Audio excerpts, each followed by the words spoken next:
Selamat pagi pemirsa Ocean TV di tanah air. Kembali ketemu dengan saya Ridwan Said pada acara Membangun Maritim Indonesia. Saya kali ini berada di ruangan VIP Terminal Penumpang Pelabuhan Bumbaru, Palembang. Saya ingin mengerti dan barangkali masyarakat Indonesia ingin tahu apa aja yang dilakukan oleh manajemen untuk khususnya pelabuhan penumpang dan pelabuhan Bumbaru khususnya. Yang saya dengar kemarin katanya terminal penumpang memperoleh penghargaan nomor 2 penumpang terbaik di Regional 2. Dan juga kinerja pelabuhan Palembang itu cukup signifikan sekarang. Tapi untuk lebih jelasnya, saya sudah ditemani oleh JM Pelindo Bumbaru Palembang, Bapak Darmawi. Selamat pagi Pak Darmawi. Selamat pagi Pak. Sehat dong? Alhamdulillah. Yang penting sehat dulu. Jadi bekerja tidak sehat kan usaha juga nggak sehat juga. Jadi gini masyarakat tuh banyak sekali yang pengen tahu apa sih pelabuhan Bumbaru ini yang konon katanya sekarang kinerjanya cukup bagus, nah, tapi juga dengan problematika yang ada di pelabuhan Bumbaru. Barangkali Pak Darmawi bisa cerita ke masyarakat. Silakan Pak. Oke, makasih. Assalamualaikum warahmatullahi wabarakatuh. Selamat pagi Pak Ridwan. Terima kasih sudah berkenan mengunjungi pelabuhan kami Pak, Pelabuhan Bumbaru Palembang. Ini adalah salah satu pelabuhan terbesar sungai ya di Sumatera. Ini khususnya Sumatera Selatan, merupakan pintu gerbang perekonomian masyarakat Sumatera Selatan. Mungkin tadi sangat menarik Pak, Bapak bicara sehat. Makanya kita pagi ini kita mulai Pak, teman-teman kita sekarang ini kami punya program senam bersama dengan anak-anak perusahaan. Setiap hari Jumat kita sudah mulai kumpulkan bersama. Pertama itu ajang silaturahmi, kedua itu untuk meningkatkan kesehatan kita. Nah tadi kalau Bapak kita mulai dari terminal penumpang ya, seperti apa Pak terminal penumpang? Terminal penumpang kami adalah terminal kecil Pak. Sebenarnya ini ada hanya minimal requirement, persyaratnya harus memiliki. Ini ada public service. Public service yang benar-benar public service yang kami miliki ini terminal penumpang sudah kita renovasi dari tahun 2023 kemarin. Ini mulai diresmikan kembali karena memang ini terminal penumpang ini udah lama, udah dari tahun 78 ya. Jadi kita renovasi kembali ya beginilah ininya. Kebetulan di programnya kompetisinya terminal penumpang kemarin dalam rangka Nataru dan angkutan lebaran kita dapat apresiasi ya juara 2 di lingkungan regional 2. Jadi terminal penumpang kami ini pada saat ini sebenarnya pada awalnya hanya melayani kapal kecil ekspres yang tujuannya Palembang Montok Palembang. Ini hanya untuk masyarakat sekitar Pulau Bangka sebagai sarana transportasi di samping Tanjung Api-Api yang untuk Roro. Jadi kita hanya, tetapi sejalan dengan waktu kami coba melakukan inovasi karena banyak slot kosongnya. Jadi sekarang alhamdulillah kemarin mulai beberapa bulan yang lalu kami dapat kontrak lagi untuk pembuatan Palembang dengan Okipalp ya, Okipalp yang di Sungai Baung. Jadi alhamdulillah setiap hari ada kegiatan. Malah yang lebih besar ini sekarang dari Okipalp karena tiap hari itu kurang lebih sampai 4.500 ya. Apalagi kalau hari Sabtu Minggu bisa sampai 800 yang melakukan kegiatan di sini. Pakai kapal-kapal kecil langsung ke Sungai Baung. Nah ini merupakan berkah lah buat kami sehingga terminal penumpang ini bisa ramai. Memang ada beberapa hal yang perlu kami tata kembali yang tadi Bapak lihat pas masuk.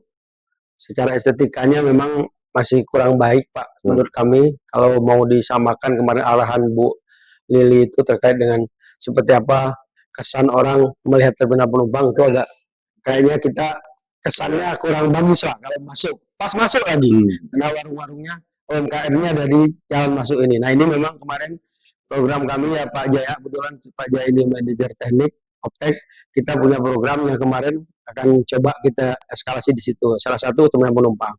Terminal penumpang memang secara bisnis tidak terlalu bisnis, tetapi kalau ada sesuatu yang kurang baik, ini paling cepat karena masyarakat paling melihatnya di sini. Jadi benar-benar pelayanannya harus kami tingkatkan dari tahun ke tahun. Makanya ini kita coba berbenah dan berbenah sampai saat ini. Nah, kalau ini untuk terminal penumpang. Kalau yang untuk operasional lainnya, kebetulan di sini kami ada terminal peti kemas, non peti kemas. Yang paling ramai adalah sebenarnya yang paling mendukung pendapatan kami ini adalah pemandu penundaan. Dari semenjak kami melakukan perbaikan terkait dengan pola operasi, pentarifan, sehingga ini jadi supportingnya pendapatan buat Regional 2 Palembang. Cuman pada saat ini di sejalan dengan waktu kita sudah mulai tumbuh pesaing, Mbak. Banyak pesaing. Wah, di sini udah ada 5 BUP yang pemandu penundaan yang melakukan pengolongan ini, yang melewati jembatan Ampera, istilahnya pengolongan kalau di Palembang. Ini kurang lebih ada 3 BUP ini bersaing, Mbak. Sekarang kami tidak monopoli lagi, artinya udah ada pesaing. Nah, ini memang challenge buat kami. Kami harus meningkatkan pelayanan, terus kesiapan fasilitas, khususnya dan kesiapan pandu, karena pelayanan ini dibatasi oleh 2 hal. Untuk pelayanan pengolongan istilahnya di Palembang atau pemanduan penundaan di bawah jembatan Ampera ini ada 2 hal yang membatasi. Pertama, adanya perwali tentang pembatasan, hanya boleh dari jam 6 pagi sampai jam 6 sore. Itu. Kedua, pasang surut. Pasang surut sangat cepat. Jadi pada saat air pasang tidak bisa melakukan sama sekali karena takut terjadi crash di jembatan Ampera. Ini sangat menjadi concern kami supaya tidak menimbulkan permasalahan dari kami. Nah, ini memang ke depan ini tetap kami fokus untuk peningkatan pelayanan ini. Yang kedua, pelayanan ini dengan ada pesaing ini ada beberapa hal memang yang menurut kami perlu ada perbaikan, karena di bawah jembatan Ampera itu kami pernah melakukan studi banding ke Mahakam, memang di Samarinda, dia sudah ada sistemnya. Kalau di kita masih manual semua, Pak. Jadi, nah, karena memang, nah ini yang perlu diperhatikan. Yang sering kejadian itu karena manual itu. Terus kalau pasang surut kadang nggak ada, sinyal-sinyal nggak ada, jadi cuma manual. Nah, ini yang pertama kami soroti terkait dengan pemandu penundaan. Karena kami fokus ini pelayanan yang dilakukan oleh Regional 2 Palembang ini adalah tugas negara. Jadi kalau dulu sebelum menguntungkan orang nggak ada yang mau masuk, Pelindo telah melakukan mau untung mau rugi tetap kita lakukan. Tapi nah setelah mulai menjadi komersial, mulai banyak nih tumbuh BUP baru. Dan kedua, pemandu penundaan kami juga ada JAI yang ada di STS, Pak. STS ini di Selat Bangka. Ini juga menjadi persaingan sangat ketat. Kalau di sana sudah ada 4 BUP yang bermain di sana. Ini terjadi penurunan produksi traffic yang dilakukan oleh teman-teman JAI ini di sana, karena nggak tahu ini kita hanya bisa melayani kapal lokalnya untuk domestik, dan untuk kapal asingnya kita dapat sekarang kecil sekali. Yang tadinya kita 1 BUP di sana sekarang ada 4. Nah, ini juga menjadi fokus kami karena secara konsolidasi akhirnya akan menimbulkan penurunan kinerja di Regional 2 Palembang. Itu untuk pemandu penundaan. Yang kedua, terminal peti kemas. Terminal peti kemas di Regional 2 Palembang ini cukup mengembirakan sebenarnya, Pak Ridwan, kalau untuk terminal peti kemas, karena tahun kemarin tuh ada pertumbuhan 7-8%. Itu terjadi pertumbuhan ini. Kami sedang melakukan beberapa perbaikan. Kemarin teman-teman peti kemas sudah melakukan kesepakatan bertinggindo dengan asosiasi, dengan teman-teman INSA, anggota INSA, untuk melakukan peningkatan pelayanan, khususnya pelayanan. Karena memang peti kemas masih dominan, hampir 100% ditangani oleh kita. Nah, cuman permasalahannya ada kembali lagi adalah adanya perwali tentang perbatasan angkutan besar ya untuk ke pelabuhan. Nah, ini juga menjadi isu di eksternal. Isu eksternal ini stakeholder, khususnya pemerintah daerah. Orang saya melihatnya kalau mobil kontainer itu Pelindo. Oh, Pelindo nih, monster. Apalagi kalau terjadi kecelakaan. Oh, monster lewat yang kontainer 40 feet itu kalau di Palembang ini orang bilang monster kalau dia udah lewat, apalagi nyenggol motor dan segala macam. Sebenarnya kami sudah melakukan beberapa kali expose dengan stakeholder bahwa kami ingin menjelaskan ini bukan kami aja loh, karena ada depo. Depo sekeliling ini kurang lebih ada 4 ya Mas ya, Mas Sofi Toto, ada 4 depo. Yang notabene depo ini berada di dalam kota juga. Ini dilematis buat kita. Sementara pembatasan itu adalah hanya boleh masuk itu jam 9 malam sampai pagi. Nah, tadinya kami mempunyai prediksi dengan adanya tol Lampung, Palembang akan turun rumputnya peti kemas yang ada di Sumsel, di Bom Baru. Tapi ternyata enggak, anomalinya malah enggak sesuai dengan apa yang kita prediksi, malah meningkat. Karena mungkin kalau di Sumatera kami membandingkan dengan Lampung yang punya fasilitasnya sama dan mereka kapalnya besar-besar dengan kita, kalau kami di sini kan paling 300, 250. Dan alhamdulillah ada kurang lebih sebulan tuh 8 call ya yang khusus ke Singapura. Jadi per 3 hari itu ada yang landnya ke Singapura, tapi memang kapal-kapal kecil. Ini yang terminal peti kemas. Nah, kami berharap memang tren yang ada saat ini setelah ada tol Jambi Palembang itu akan ada, akhirnya kami melihatnya kargo-kargo yang ada di perbatasan Palembang, Sumatera Selatan dan Jambi itu mulai bergeser ke sini, khususnya karet, kelapa. Jadi kami juga ini harus menyiapkan nih dengan berbagai regulasi di eksternal, adanya kebijakan pembatasan, ini juga kita harus mensiasati seperti apa. Makanya kami kemarin ketemu dengan Kepala Dinas Perhubungan untuk menjelaskan hal ini. Terus kita juga harus mendukung programnya Pak Gubernur. Pak Gubernur itu mungkin kopi Sumsel itu diekspor lewat Sumsel, bukan lewat Lampung. Karena selama ini lewat Lampung. Nah, ini kemarin kami sudah melakukan pertemuan dengan Kadin. Kebetulan Pagar Alam itu akan melakukan tahun ini mulai melakukan ekspornya lewat Palembang. Nah, ini juga kami antisipasi. Dan yang ketiga adalah teman-teman kami di SPMT. Nah, di PTP, khususnya BTP di multipurpose ini tantangannya lebih besar bagi kami. Karena kami menghadapi ada 117 TOKS yang berada di seluruh Sumatera Selatan, di 4 sungai besar. Sungai besarnya adalah Sungai Musi, tapi ada sungai-sungai yang tembusnya ke Sungai Musi ini mempunyai TOKS juga, ada Sungai Telang, Sungai Lilin, dan Sungai Lalan. Nah, ini 3 anak sungai ini juga dilalui oleh beberapa TOKS. Nah, ini challenge buat kami nih Pak. Dengan beberapa fasilitas yang kami miliki, mungkin Bapak sudah melihat, ini kami harus berbenah, karena regulasi juga memungkinkan orang untuk melakukan kegiatan di luar dengan ada beberapa kebijakan, mungkin apa melihat fasilitas kita atau kesiapan kita, mungkin kita nggak tahu. Yang kedua, ini kan etalase kita yang harus kita jual pada saat kita melakukan ini. Mungkin di konvensional ini ada beberapa jenis kemasan yang meningkat, tapi ada yang penurunan. Penurunannya terjadi yang semulanya kita tuh andalan di CPO ya.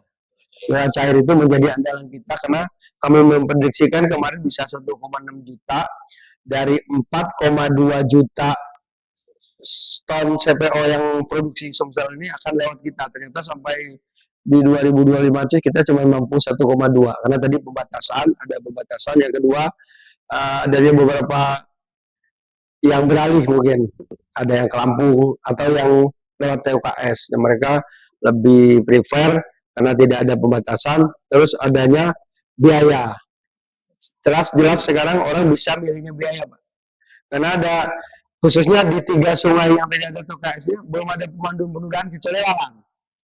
Kalau dia ngitungnya pemandu penundaan udah jelas dia hemat ya. Nah, terus kalau di sini kita jelasnya tetap harus pakai buruh TKBM. Kalau di sana kita kan nggak tahu nih. Karena kalau kita di sini aturannya tetap pakai buruh TKBM, apapun yang kita lakukan kita harus dengan TKBM kan sesuai regulasi yang ada.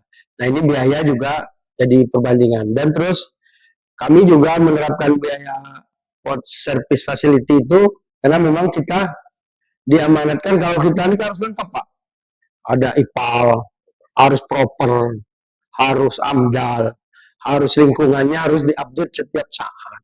Nah kita kalau yang teman-teman TKSK kita nggak tahu. Nah ini juga biaya Pak, kami juga dipersyaratkan harus melengkapi CCTV di semua sudut, apalagi model pelabuhan sungai. Pelabuhan sungai ini yang paling susah diamankan yang dari sisi sungai Pak. Kalau dari sisi darat lebih mudah. Nah kita akan lalu lalang orang karena Sungai Musi ini adalah urat nadi perekonomian ya. Ada aja orang yang kadang-kadang dari luar itu, dari kampung, dari dusun yang pakai perahu itu nyelonongnya ke sini. Jadi pada dengan problematika di air maupun di darat, apa yang kemudian Pelindo Palembang lakukan?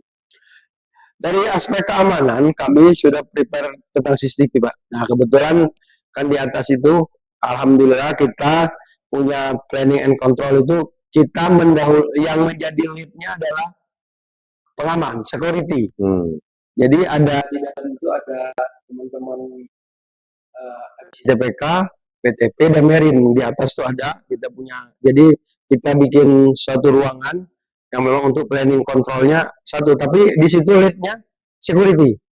Karena kita melihat kondisi pelabuhan kita yang di sepanjang ini kan harus dicek nih. Ya. Jadi security nanti yang menyatakan kondisi tidak aman nanti dulu ada apa gitu, kelihatan dari CCTV-nya. Makanya kita harus melengkapi berbagai fasilitas yang kita miliki. Nah ini mungkin potretnya kebetulan. Nah yang terakhir kita juga ada MTI Pak di sini.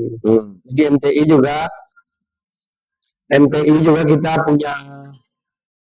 punya pekerjaan di sini sebagai logistiknya. Ini juga lumayan mendukung kegiatan kita. Jadi dia punya kontrak dengan Okipalp Sungai Baung terkait dengan yang angkutan kontainer lewat sungai. Nah ini alhamdulillah mereka MTI ini punya kerjasama dengan cabang, memanfaatkan lahan cabang yang idle, memanfaatkan fasilitas cabang yang idle untuk dioptimalkan oleh mereka. Alhamdulillah ini bisa berjalan dengan baik sehingga kita sama-sama mendukung. Mungkin sekilas itu Pak Ridwan. Jadi Pak, kayaknya kan saya kalau ditugasi untuk memimpin ini kayaknya berat banget. Jadi berat enggak sih Pak? Ya, kebetulan Pak, kalau dibilang berat. Tapi ya kita harus optimis Pak, karena kita kebetulan kami orang sini, orang lokal. Jadi lebih banyak dikenal stakeholder. Cuman memang uniknya Sumatera Selatan, Palembang khususnya, orang sudah tahu seperti apa. Kita harus melakukan pendekatannya benar-benar dari hati ke hati, baru orang ngerti. Karena alhamdulillah Pak, kemarin kami hampir tiap hari di demo. Ini akibat dari tongkang nyenggol. Tapi lama-lama kita memberikan edukasi kepada teman-teman itu bahwa bukan Pelindo aja loh yang punya andil di sini, banyak gitu. Nah ini yang lagi kami berikan edukasi kepada eksternalis stakeholder, karena yang angkutan Pak. Tadinya orang lihatnya kalau kontainer Pelindo. Sampai kami itu sering kalau ada kecelakaan mobil kontainer tronton, Pelindo yang dipanggil. Padahal kita udah keluar jet bukan tanggung jawab kita lagi. Nah di sini juga banyak depo, ada BGR, ada MKT, ada beberapa depo lah yang ada di ini. Tapi orang selalu melihat Pelindo. Nah ini kalau dibilang berat, ya berat. Tapi karena kita sudah biasa, kita kebetulan kita didukung oleh teman-teman juga, ya mudah-mudahan kita bisa menjalani ini dengan baik. Apapun itu tetap kita terima. Jadi dengan plus minus pelabuhan Palembang itu, apa harapan Pak Dar ke depan untuk pelabuhan ini? Kebetulan Pak Ridwan, pada saat ini kami cuman berbenah untuk mengoptimalkan fasilitas kami yang ada. Karena memang Bapak juga udah tahu kan ada rencana pembangunan pelabuhan Tanjung Carat yang merupakan ini bergelindingnya di akhir-akhir ini dengan cepat ini. Karena direspon juga oleh BOD kita, terus Pemda stakeholder juga merespon itu. ini juga gugurinnya sangat cepat. Makanya kami cukup berbenah ada 2 lokasi. Kalau bom baru ini memang kami nggak bisa lagi mengembangkan karena memang dia udah di tengah kota, cukup cukup banyak sosial cost-nya, masalah sosialnya. Alhamdulillahnya, cuman alat-alat utama kami itu nggak pakai BBM lagi, Pak. Jadi kalaupun kerjanya keras nggak kelihatan lagi itu asapnya. Kalau nggak lumayan gitu. Kami harus berhadapan lagi dengan masyarakat sekitar. Jadi kalau nggak pakai BBM, pakai apa? Pakai listrik sekarang sudah. Semua hampir 100% ya. Hampir 100% alat-alat utama kita, CC, RNBC, Jeep Crane itu udah hampir semuanya udah pakai listrik. Nah ini mungkin yang ke depan kami juga kalau khususnya peti kemas sebenarnya waktu itu kita juga pernah mengidekan untuk head trucknya ya diganti listrik. Cuman memang mungkin ke depan. Inilah yang masih masalah. Pada saat head truck itu keluar Wirawa ini masih kelihatan oli sehingga ini menyebabkan orang jatuh karena memang Bogor ini ramainya orang di sekeliling ini ya di depan pelabuhan. Nah ini mungkin kami tetap optimis Pak, tetap optimis pelabuhan Palembang ini bisa dioptimalkan. Yang kedua kita punya Sungai Lais. Sungai Lais itu ada 200 hektar lahan kita. Memang sekarang ada beberapa tenan yang masuk di situ. Nah dengan adanya rencananya pembangunan di Tanjung Carat, akhirnya ini kita jadikan backupnya Sungai Lais dan bom baru ini jadi backupnya saja karena kalau kita melihatnya potensi pasarnya untuk Tanjung Carat itu lebih kepada orientasi ekspor. Ya sementara kan di sini juga ada Pusri yang masih memanfaatkan kita untuk pupuk khususnya kan untuk dikirim ke daerah-daerah seluruh Indonesia apalagi dengan kebijakan pemerintah untuk peningkatan pertanian. Jadi kita harus support teman-teman Pusri khususnya untuk kegiatan itu.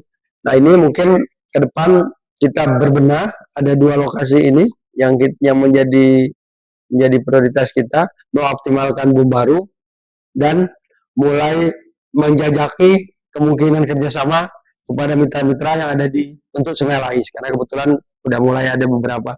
Nah tapi ya itu tadi Pak, challenge kami kembali lagi ada. Jadi kalau di sungai kami dibatasi malam hari, kalau di darat kami dibatasi siang hari angkutannya. Jadi karena memang menujunya ke tengah kota. Uniknya kita kan memang ada posisinya bom baru ini ada di 2 pasar yang cukup ramai. Pasar Lemabang, Pasar Kuto kalau ke situnya. Sudah, ini pasar-pasar tua semua nih. Yang harus udah agak susah kita menatanya untuk lalu lintasnya supaya aman. Tapi ya tadi kita tetap koordinasi dengan stakeholders, khususnya pemerintah daerah, baik kota Palembang maupun provinsi, khususnya teman-teman di Dinas Perhubungan. Itu Pak. Baik, terima kasih sekali Pak Darmawi. Pemirsa, demikian bincang singkat saya dengan Pak Darmawi, PLT Pelabuhan Bom Baru Palembang. Sampai ketemu kembali dengan saya pada tema yang berbeda di lain kesempatan.